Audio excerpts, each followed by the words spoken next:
The stench of rotting flesh inside the royal palace was so strong that hardened courtiers vomited beside the throne.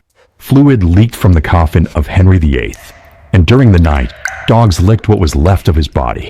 The court called it a peaceful death. No chronic pain, no obesity, no infection, no mental collapse. If middle-aged men today are taught to ignore pain, hide weight gain, dismiss infections, and stay silent about depression, how many are slowly breaking down behind the words, "I'm fine," until their bodies finally refuse to lie for them? For centuries, the official story has been simple and reassuring. Henry VIII died peacefully, surrounded by ceremony, power, and order. That version survived not because it was complete, but because it was convenient. Scattered across court records, private physician notes, and eyewitness descriptions is a far more uncomfortable picture, one that many Tudor historians quietly pushed aside, not rewritten outright, but softened, delayed, and framed until it no longer threatened the image of a king who was supposed to embody strength, authority, and control to the very end. In the Tudor world, appearance was power. A king did not merely rule, he performed health, dominance, and stability. To admit that the monarch's body was failing was to admit that the system built around him was fragile. A peaceful death was therefore not just a medical statement. It was a political one. This story is not about what Henry VIII did as a ruler. That history is well known. What matters here is what he became when illness began to dismantle both his body and his mind. Behind the portraits, rituals, and proclamations stood a man living with relentless pain, progressive physical decay, and growing mental instability. The same figure who inspired fear across England spent his final years under siege, not from enemies, but from his own deteriorating body. Each day became an exercise in concealment. Each public appearance, a performance designed to deny what was happening beneath the silk and ceremony. That contradiction sits at the center of this story. Not a tyrant at his most powerful, but a powerful man growing weaker, more frightened, and more desperate to hide it. When pain is ignored, illness is hidden, and weakness is denied, does power make a man dangerous, or does it simply give him more ways to collapse in silence? On January 24th, 1536, the tilt yard at Greenwich Palace was filled with noise, movement, and ritual confidence. This was not warfare. This was performance, a king displaying strength, mastery, and control before his court. At 44, Henry VIII was no longer the golden youth of his early reign, but he was still determined to be seen as powerful. He charged down the tilt yard on a massive war horse, armor flashing in the winter light, lance leveled with practiced precision. The crowd watched, breath held, as two armored bodies accelerated toward each other at full speed. Then something went catastrophically wrong. The horses collided with a force later compared by modern historians to a car crash. Henry's horse stumbled. The king, over 300 pounds of man and metal, was thrown violently to the frozen ground. Moments later, the destrier fell on top of him, crushing him beneath its armored weight.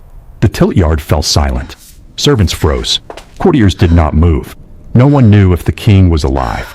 England's ruler lay motionless, broken in the dirt of a game meant to glorify him. For nearly 2 hours, Henry VIII remained unconscious. For 2 hours, England had no king. Inside the palace, fear spread quickly, and Boleyn, pregnant and desperate to secure her position with a male heir, waited in agonizing uncertainty. A king dead from a sporting accident would not just be a personal tragedy, it would be a political catastrophe. When Henry finally regained consciousness, witnesses described a moment that disturbed everyone present. There was no gratitude for survival, no visible relief, no acknowledgement of how close England had come to chaos. Instead, Henry erupted in fury. His eyes, once described as sharp and lively, seemed altered, darker, unstable, unpredictable. His first demand was not for news, or reassurance, or prayer. He demanded to know why the tournament had been stopped. That reaction mattered. Before this moment, Henry had been volatile but controlled, forceful but calculating. After Greenwich, contemporaries began noticing something else: rage without restraint, suspicion without proportion, emotional swings that no longer followed reason. This was not just a man injured. This was a man changed. The jousting accident did not merely bruise the king's body. It fractured the structure that had held his personality together.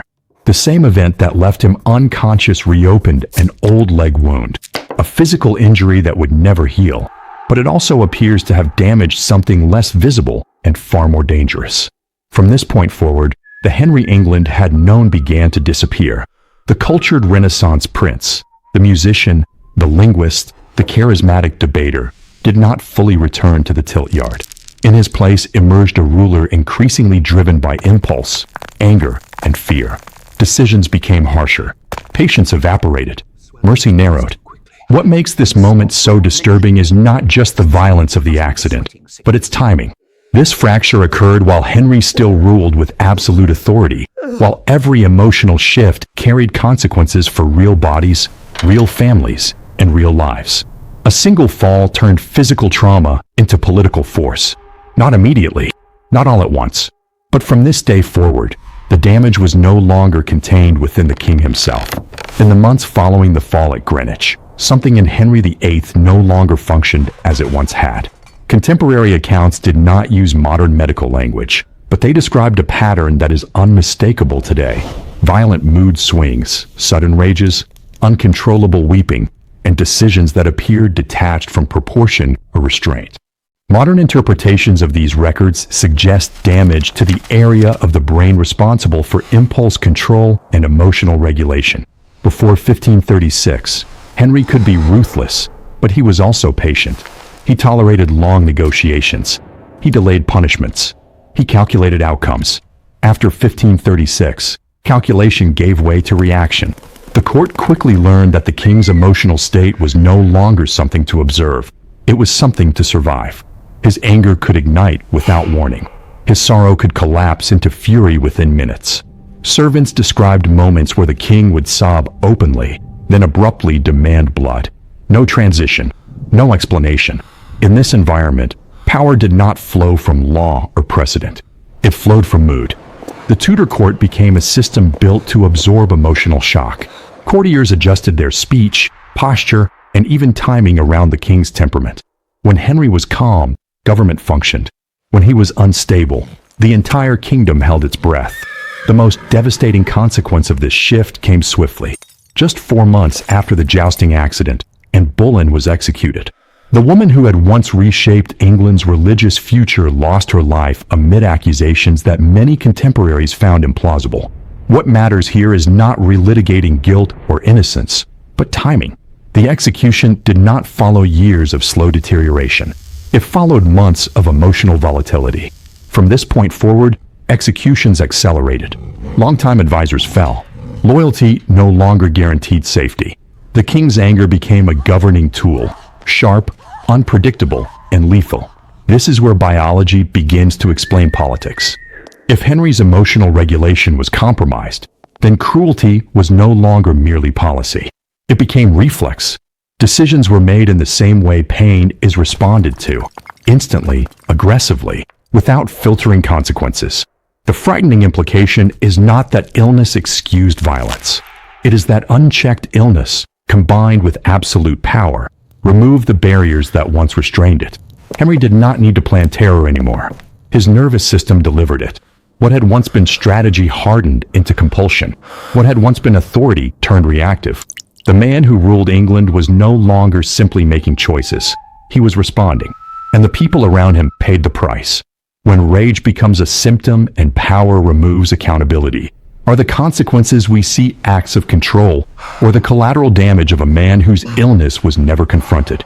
The fall at Greenwich did not end when Henry VIII regained consciousness. In many ways, it had only begun. The same accident that altered his temperament violently reopened an old injury in his leg, a wound that had once healed, leaving little more than a scar. In 1536, that scar was torn wide open. In a world without antibiotics, without an understanding of bacterial infection, an open wound was rarely temporary. For Henry, it became permanent. The ulcer never closed. It never healed. For the next 11 years, the king lived with open, weeping sores that contemporary descriptions suggest grew to the size of tennis balls. The pain was constant and extreme. Even the light touch of silk bed sheets could trigger agony intense enough to make sleep impossible. This was not a brief illness. It was a daily condition. Court physicians were forced into grim routine. The king's legs had to be drained every day, sometimes twice, releasing bowls of infected fluid that servants rushed out of his presence. The discharge never stopped. It oozed, soaked through bandages, stained linens, and carried with it a smell so powerful it became impossible to ignore. Inside the palace, scent became evidence. No argument could counter it. No proclamation could disguise it.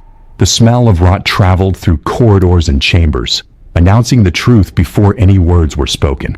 This was not weakness that could be debated. It was physical reality invading political space. Yet Henry refused to accept it. Instead of treatment, which barely existed, he turned to control. He ordered the construction of weighted devices lined with lead, designed to compress the wounds and force them closed by pressure alone. The logic was simple: dominance over the body through force. The result was catastrophic. The weights restricted blood flow, worsened the infection, and deepened the damage. But Henry persisted. Admitting failure would have meant admitting vulnerability. And vulnerability was incompatible with the image of kingship he believed he had to perform. To mask the smell, he drenched himself in imported perfumes, rose oil, ambergris, exotic resins from across the Mediterranean. The court burned incense. Floors were strewn with fresh herbs. Still, the odor returned. Power could hide many things. It could not stop decay. This is where the story becomes unmistakably physical. Henry's suffering was not abstract. It was sensory. Pain shaped his posture, his movement, his patience. Infection poisoned his blood slowly and relentlessly. Each day his body fought a battle it could not win, while his mind was forced to live inside the siege. The king who once rode for hours now struggled to stand. The man who demanded obedience from nations could not command his own flesh to mend. This is the core tragedy of the wound. It was not merely a medical condition. It was a contradiction. Absolute authority trapped inside a failing body. Control as ideology colliding with biology that refused to submit. And the more Henry tried to dominate the illness, the worse it became. The wound did not respond to command. It responded only to time, and time was destroying him. What makes these years so disturbing is not just the pain itself, but the denial that surrounded it. The king did not retreat from power to heal. He doubled down. He hid, masked, compressed, perfumed, and performed, while his body continued to rot beneath the surface. The infection was not just consuming tissue. It was reshaping the man. When a man uses authority to hide chronic pain and untreated infection, who is really in control? The person projecting strength, or the illness quietly deciding how far the damage will go? By the early 1540s, the damage to Henry VIII was no longer confined to his leg. The infection had moved inward. Contemporary descriptions point to a body under constant assault, relentless pain that never eased, fevers that surged and vanished without warning, waves of nausea followed by sudden, desperate hunger. These were not isolated symptoms. They were the signs of toxins entering the bloodstream from rotting tissue that could no longer be contained. Day after day, his body fought a war it was losing. The physical consequences were brutal, but the neurological effects were worse. Accounts describe a king who could laugh at a jest one moment and order an execution the next. Suspicion hardened into certainty. Trust evaporated. Henry became convinced that enemies surrounded him, in kitchens, bedchambers, and corridors. Poison, he believed, was everywhere. In this atmosphere, the Tudor court transformed into something unrecognizable. A whisper could be interpreted as treason, a delay as sabotage. Servants were watched. Food was tested. Medicines were treated with as much fear as foreign weapons. The palace no longer functioned as a seat of government. It functioned as an interrogation room. The infection did more than weaken Henry's body.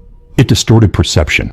Modern medicine recognizes that chronic infection and systemic inflammation can affect the brain, altering mood, judgment, and emotional regulation. While Tudor physicians lacked this language, they described its consequences vividly. Paranoia without proportion, rage without restraint, despair without relief. Henry's fear of being poisoned became obsessive. Ironically, that fear fueled the very system that poisoned his daily life. The more he suspected betrayal, the harsher the punishments became. The harsher the punishments, the more terrified the court grew. and terror, once unleashed, fed back into his delusions. Pain became policy. This is where the moral question sharpens. Were these acts calculated cruelty, or the violent expressions of a mind under siege by untreated infection and unrelenting pain? The answer does not absolve responsibility, but it does complicate it. Henry did not retreat from power as his condition worsened. He tightened his grip. Authority became armor. Punishment became reassurance. Each execution, each confiscation, each accusation served as proof to himself that he was still in control. Yet control was slipping. The body that fed his bloodstream with toxins also fed his governance with fear. Illness became invisible law, shaping decisions more forcefully than counsel or precedent. And because no one could confront the king's condition openly, there was no mechanism to slow the collapse. Unchecked pain does not stay personal. It radiates outward. By the mid-1540s, Henry ruled not from clarity, but from reaction. His nervous system dictated policy. His paranoia set the tempo of justice. What began as an infection in the leg had become a contamination of the entire state. By 1542, the decline of Henry VIII crossed a line that could no longer be quietly managed. What had once been foul became unmistakable. Court physician descriptions note a change in the discharge from the king's leg wounds. What had been yellow-white pus darkened, first green, then brown. Along with the change in color came a transformation in smell. No longer merely unpleasant, it was described as something closer to decay itself. The odor lingered. It followed the king through rooms and corridors. It announced his presence before he spoke. This was the moment when illness stopped being containable. At the same time, Henry's body began to expand rapidly. Unable to exercise, trapped by pain, and using food as distraction and comfort, his weight surged from an already heavy frame to well over 350 pounds. Surviving armor tells the story in metal. A waist that had once measured 48 inches now required 54. The king's body was no longer compatible with the spaces designed to display him. The palace adapted. Doorways were widened. Floors were reinforced after sagging under his weight. Special chairs were built with removable arms because Henry could no longer fit between them. Dressing became a horizontal process. Garments pulled onto his body while he lay in bed. Systems of pulleys and slings were installed to lift him upright. Wheeled chairs were introduced, then carefully hidden from public view. None of this was meant to heal him. It was meant to preserve the illusion. Power now expressed itself through architecture and logistics. The monarchy reorganized around a single failing body. Servants became lifters. Corridors became routes of concealment. Movement was choreographed to ensure that no one outside the inner circle saw the full extent of the king's immobility. The throne room still existed, but governance had shifted elsewhere. Increasingly, decisions were made near the bed. Audiences shortened. Appearances minimized.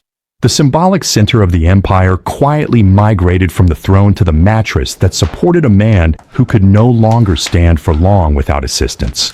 This was not weakness acknowledged. It was weakness managed. The contradiction is striking. England ruled territories and commanded armies, yet its ruler required mechanical assistance to rise. The empire expanded even as the body at its center collapsed inward. What makes 1542 a true turning point is not just the smell or the weight.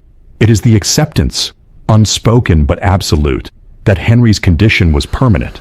There would be no recovery, only adaptation, only concealment. From this point forward, the monarchy no longer revolved around presence. It revolved around maintenance. The king did not retreat from authority as his mobility vanished. He tightened control from a fixed position. Orders still flowed outward, even as his physical world shrank to a handful of rooms and the people permitted to enter them. The empire still moved. The king no longer did. By the mid-1540s, the court of Henry VIII no longer functioned on law or routine. It functioned on anticipation. Contemporary accounts describe behavior that unsettled even seasoned courtiers. The king was observed holding conversations with people who were not there. He argued aloud with invisible figures. On more than one occasion, he stopped mid-discussion, stared at an empty chair, and erupted in rage as if addressing a living presence. Some witnesses believed he was speaking to the ghost of Anne Boleyn. Whether these episodes were hallucinations, delusions, or moments of psychological collapse, The effect on the court was the same: terror without warning. To survive, the household developed an informal system of signals. Pages and attendants communicated the king's condition using colored ribbons. Red signaled fury. Black indicated deep withdrawal or despair. White, increasingly rare, meant a fragile calm. These signals spread quietly through corridors, allowing people to decide whether to approach, retreat, or disappear entirely. This was governance by mood. Law became secondary to atmosphere. A sneeze during audience could be interpreted as an assassination attempt using poison powder. A misplaced step on the king's robe could lead to banishment and confiscation of family lands. Punishment no longer followed clear offenses. It followed emotional triggers. In one of the most chilling details preserved in the records, Henry ordered investigations, and in some cases executions, of individuals who were already dead. He had forgotten that he had killed them years earlier. Fear became institutional. The court learned to read silence, posture, and breath. Conversations shortened. Jokes vanished. Everyone watched everyone else, not for disloyalty, but for signs that the king's mood was shifting. Survival depended less on innocence than on timing. Henry's obsession with poisoning intensified this climate. He believed enemies were everywhere, in kitchens, bedchambers, and even medicine chests. Food tasters were no longer sufficient. He demanded that servants test ointments on their own skin before applying them to his wounds. Bandages soaked with pus were sometimes brought to him for inspection, sniffed suspiciously before being destroyed. The irony was brutal. The more he feared poison, the more poisonous daily life became. Suspicion infected relationships. Loyalty curdled into obedience. Silence became a survival strategy. This is where the moral dimension sharpens. The Tudor system did not collapse under Henry's illness. It adapted to it. It learned how to function around instability, how to translate fear into protocol. And in doing so, it normalized cruelty driven not by policy, but by psychological breakdown. No one could confront the king. No one could treat the illness. So everyone learned to endure it. What remained of loyalty under these conditions was not devotion. It was proximity management. How close could one stand without being destroyed? The most famous image of Henry VIII was never meant to tell the truth. It was meant to replace it. The Whitehall portrait, broad stance, rigid posture, unblinking confidence, became the template for how generations would imagine Henry. It presents a king who is immovable, commanding, physically dominant. A man untouched by weakness, untouched by decay. But during restoration work centuries later, conservators uncovered a detail that should not have been there. X-ray examination revealed that Henry's left hand, now shown gripping a simple cane, was originally painted holding something else, a staff topped with a human skull. The image was unmistakable. This was not a decorative flourish. It was a declaration. At some point after the king's death, the skull was painted over. The decision was deliberate. The skull transformed the portrait from a statement of power into a confession of obsession. It suggested a ruler consumed by death, haunted rather than dominant. That was not how the Tudor state wanted him remembered. Royal portraiture was never neutral. It functioned as policy. Paintings did not document reality. They instructed memory. They told subjects how to see their ruler and told history what to preserve. To show Henry as death-obsessed was to admit that the man behind the crown was unraveling. To show him merely powerful was to stabilize the myth. What matters here is timing. The concealment did not begin after Henry died. It began while he was still alive, while his body was failing, his mobility collapsing, and his mind increasingly preoccupied with mortality. The skull was removed not because it was inaccurate, but because it was too accurate. This was censorship in pigment. The court was not afraid that the public would see Henry as weak. Weakness could be spun. What they feared was something far more dangerous, that people would see the king as decaying, as obsessed, as a man losing control of his own body and thoughts. So the image was corrected. The reminder of death was erased. The lie was sealed beneath paint. This moment exposes the core mechanism of the Tudor state. Reality could be managed. Suffering could be hidden. Even obsession could be edited out, as long as the illusion of stability remained intact. The Whitehall portrait did its job. It survived. The truth did not. What we inherit from Henry VIII is not just a distorted image of a man, but a lesson in how power curates memory. When physical decline threatens authority, the response is not honesty, it is revision. And once revision begins, silence follows. By January 1547, the body of Henry VIII could no longer be managed, only endured. The ulcers in his legs had deepened beyond anything the court physicians had seen. Contemporary descriptions speak of wounds so severe that bone was visible. The tissue surrounding them turned dark, then black. Clear signs of gangrene set in. The smell intensified to the point that windows were kept open in the depths of winter, cold air flooding the chambers in a desperate attempt to dilute the stench of decay. The collapse was no longer local. It was systemic. Henry's skin yellowed. The whites of his eyes followed. Liver failure was setting in. His tongue swelled so badly that speech became distorted. Wet, gargling sounds that required close attendance to interpret. The man whose words had once broken from Rome itself struggled to form even the simplest requests. By January 20th, observers described symptoms that modern medicine would recognize as the onset of multiple organ failure.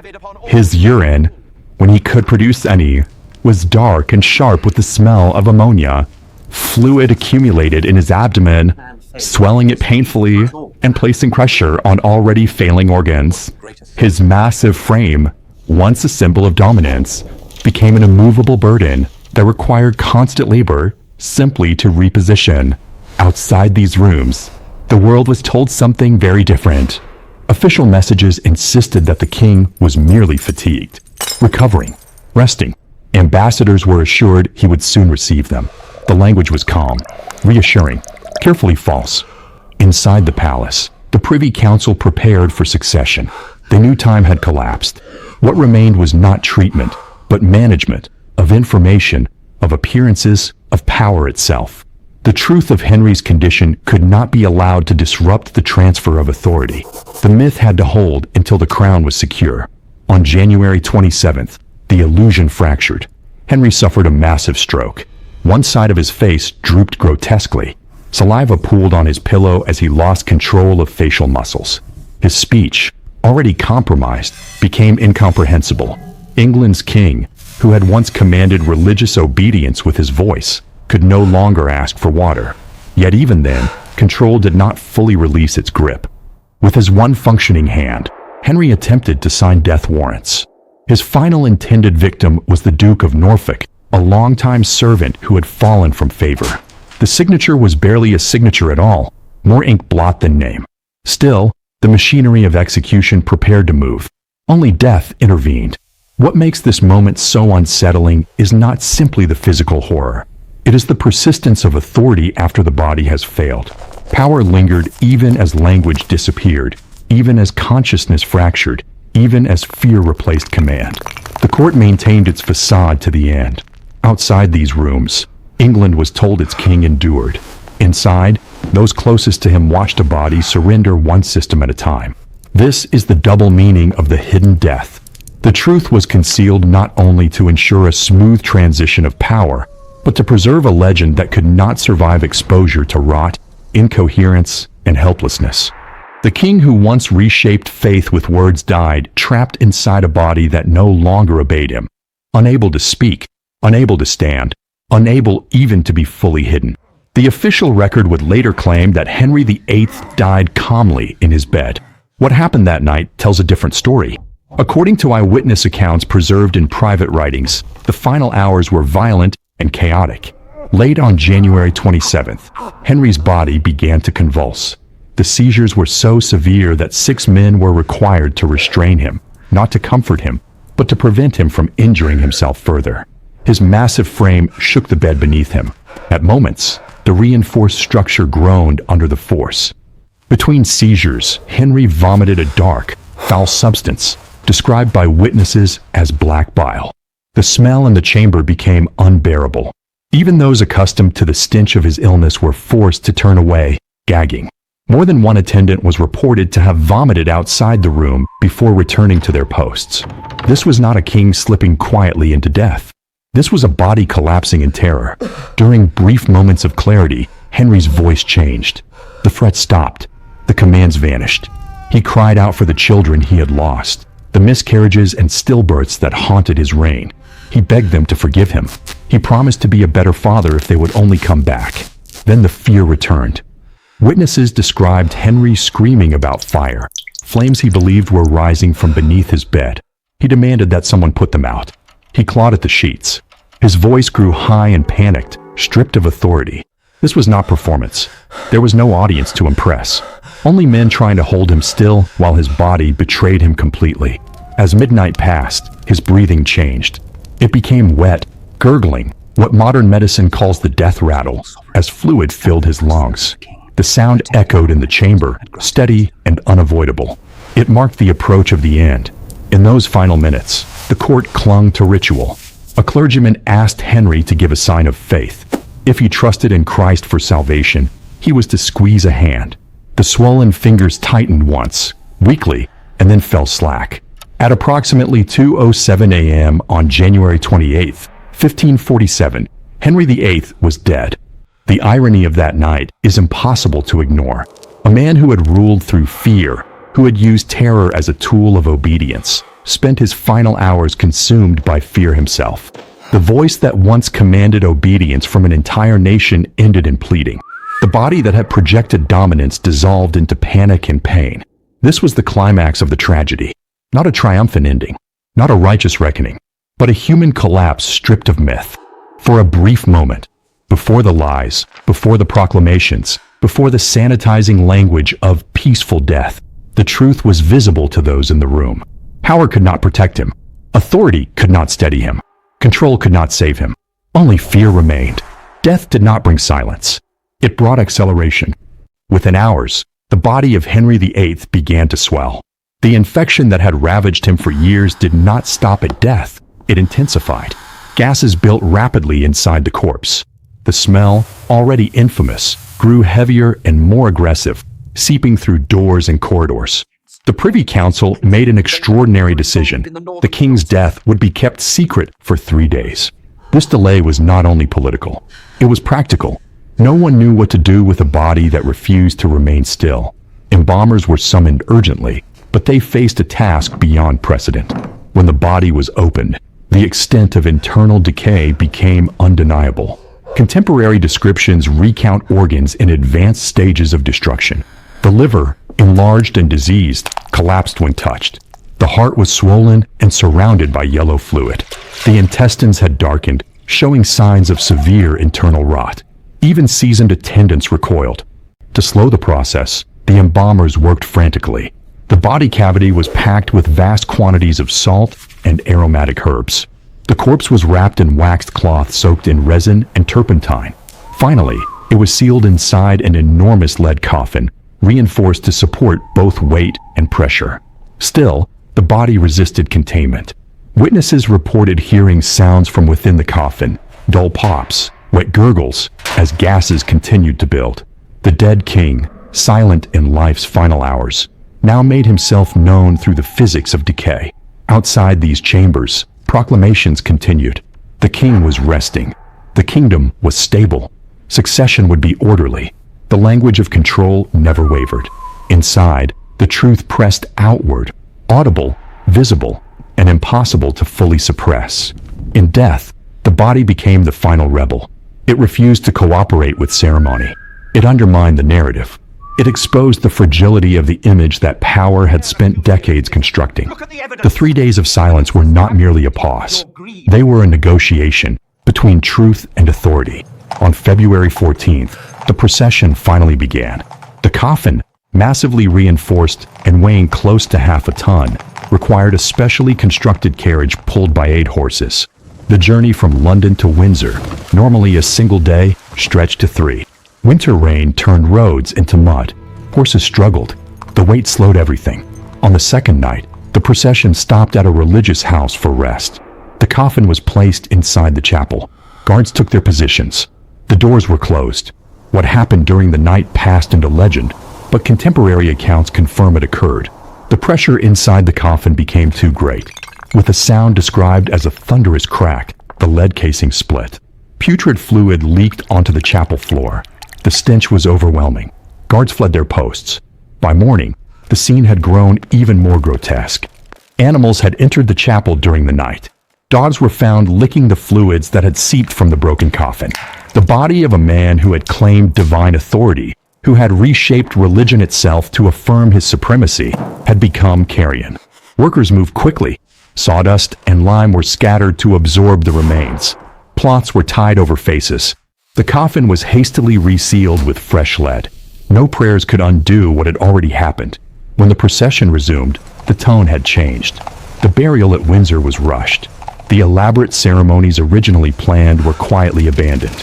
Above all, orders were issued. Silence would be enforced. Anyone who spoke of what they had seen would face severe punishment.